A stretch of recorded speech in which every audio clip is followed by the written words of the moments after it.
in the morning in a very quiet Rinku town to make my way to that trial there. It's a supermarket, and I'm just looking for band-aids and anything to help my feet feel better. This morning I'm actually heading towards Osaka for the Osaka Expo. The Osaka Expo is like a world's fair happening on this kind of artificial island in the middle of Osaka Bay. This is just the lineup outside. It wasn't too bad getting in. I was in the first group to enter for the day. This is what you see right after coming in. So it's crowded, but not too populated, not too bad. Wooden structure here called the Grand Ring. It encompasses most of the expo pavilions. There's some that are just outside of it. It is the biggest wooden made structure in the world currently. I don't know if they're planning on keeping it past the expo, but it's pretty cool walking around. The theme of the expo is designing a better future for our lives, and it had different kind of countries and companies exploring that theme. This is the US pavilion that had a massive line all day. This right here is a aerospace company that has like this six propeller, basically like piloted drone that should be commercial in just a few years. This is the Azerbaijan pavilion, which is actually the only country pavilion I went to for reasons I'll get into in a second. Basically, it's kind of celebrating their culture and what they're doing for the environment and their people. Also, just having these kind of like Instagrammable art pieces going on. This inside is like a little 360 projection screen that you can kind of like step into. This is from a pavilion celebrating Japanese traditional crafts. This is a globe in the style of Wajima-nuri, which is from Ishikawa Prefecture. It's basically made with lacquer. Here is the Delmarva Peninsula that appears clearer on this globe than on most US maps. And they've also kind of different cities. This is Tokyo. They had New York, other major cities around the world. They also had a Gundam. This is actually the same Gundam shell that I saw last year at Gundam Factory in Yokohama. They have the same kind of like Gundam base here. This is just a statue, it's not a moving Gundam, but it's still pretty cool to see. They also had like a Pokemon Go stamp rally. So there's a bunch of Pokemon throughout the expo, as well as just kind of these different kind of art pieces throughout, celebrating like the ocean or sustainability. These are kind of different sea animals in the theme of the expo. This giant building that I don't know what it was because it had a huge line. Big expo artwork. This is from the Australia Pavilion. It had these animal statues using emu.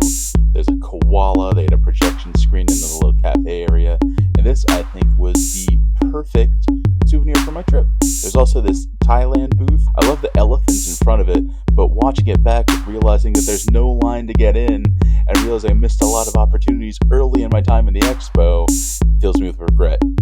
This is the India Pavilion with a cool kind of like lotus design. I love the kind of hands rotating there. Also, no big line that I didn't take advantage of. This is the Korean Pavilion. Had a big projection screen on the back. Had the kind of mister going by. Gave a very kind of cool design look. And I wanted to try and check out the pavilions for the countries that I've been to before. Like this is the Poland Pavilion, but it actually had a massive line. This is the Czechia Pavilion, also massive line. They were selling beer inside, so I kind of see why. This is the Nordic Circle, which has Finland, so I count it. The Canada Pavilion, which actually seemed kind of plain and boring. Sorry, Canada. Couldn't get a good view of the Germany Pavilion, so I went up top for the Germany experience. The Austria Pavilion was really cool. It had this big kind of like circular thing, and if you zoom in, you can see there's kind of like music notes going around, so that was pretty cool.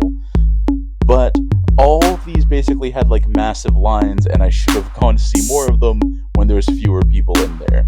This is up top of the Grand Ring and had a cool kind of like garden going around. You could walk around the total of everything. You get a good view of some of the pavilions, like this Spain pavilion, this open courtyard that I probably should have taken more advantage of. I did spend a lot of time going to these commons areas because there were smaller lines. Basically, it's smaller countries that couldn't afford like the massive pavilions. Like this is Tanzania, I believe, with some traditional artwork. In the commons, some areas, some countries had bigger areas. Like this is Dominican Republic, had like kind of two sections.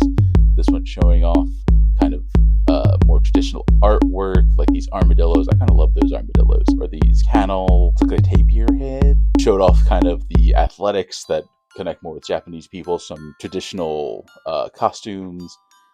Zimbabwe with giraffes. This was probably my favorite in all the commons. This is Guyana. They had these kind of animal displays, including this very happy looking sloth, which was cool, but also had these dioramas of what their kind of futuristic designed sustainable cities would look like. Also, I don't know if it's ironic or a statement that there's nothing in the Nauru booth. Nauru is going to disappear because of climate change. It's going to sink to the sea. This is the view of the main entry plaza from the top of the Grand Ring. You can still see the giant line getting into the American Pavilion. I love this view from up top because you felt like you're on top of the world, and unfortunately, because of like the blisters on my feet, I couldn't like get myself to stand in line. Like standing really hurt. Walking was fine, but standing really hurt. So this is where my Osaka Expo ended. But before I called it a day, there was one more thing in Osaka that I had to do. Saw this cool train on the way, and that was go see the Tower of the Sun. Here's the Tower of the Sun in front of the Tower of the Sun train. The Tower of the Sun was one of the main centerpieces of the Osaka World's Fair back in 1970. You can still see some other pieces left over from that World's Fair. The Tower of the Sun becomes like this kind of mascot for the region, so you see it all over the train station. I don't know if it's prophetic or dystopian that this kind of monument to the world's future is now overlooking a highway and a shopping mall, but I feel like it's oddly appropriate. And speaking of shopping mall, that's actually where I was headed. That's 2 malls in 2 days. But this one I have a specific purpose, and that's going to the Mono collab at Funtos. They had different posters and displays and a lot of products that I wanted to get there. This is actually like a day before it ended, so there wasn't a lot left, but there was plenty of stuff that I wanted to get.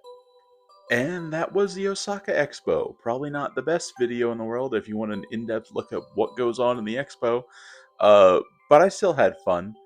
Pro tip for Osaka Expo 1, don't walk 30,000 steps the day before. I had blisters on like the bottom of my feet, so like standing for even just a few seconds became really painful, so I couldn't stand in lines for any of the pavilions without being in like excruciating pain. So it's like probably not the best decision. Pro tip number 2, get in early, hit as many pavilions as possible. Uh, on the way to the train, I saw like a lot of people with like season passes, and I was like, why would you need a season pass to, Osaka Expo or Expo 2025 is its official name. Um, and after going, I totally get it that if you want to see everything, you're probably going to take a few days because you're going to get hit with a few lines. Still overall fun. Uh, it's probably not great. My favorite part of the day was going to that like mono collab at the end that only got like 30 seconds in the video. I've always wanted to go to like an anime collab kind of thing, and I really love the show Mono, so that was great. Even though it was like painstaking walking up to that mall. It's not super close to the train station, not super far. Like you'd consider it like next to the train station, but man, my feet were killing me by the end of the day because I had like the blisters on the bottom of my feet. I like started walking on like other parts to try and like avoid them, and that created blisters on other parts of my feet. And yeah, just rough day all around. But would suggest Osaka Expo. I think it was a pretty fun place, and if you have the ability to stand in line, because I don't think any of them were like you'd be waiting there for like 30, 40 minutes or whatever, uh, you should go. I enjoyed it. Tomorrow is a travel day. I'm actually officially back in the US. This is the inside of my house. Uh, so videos will be coming out more regularly. But tomorrow in video time, it's a travel day from Osaka to Nara to Kyoto to Nagoya, ending in Gifu. So a big trip that was also very painful on my feet. But until then, bye.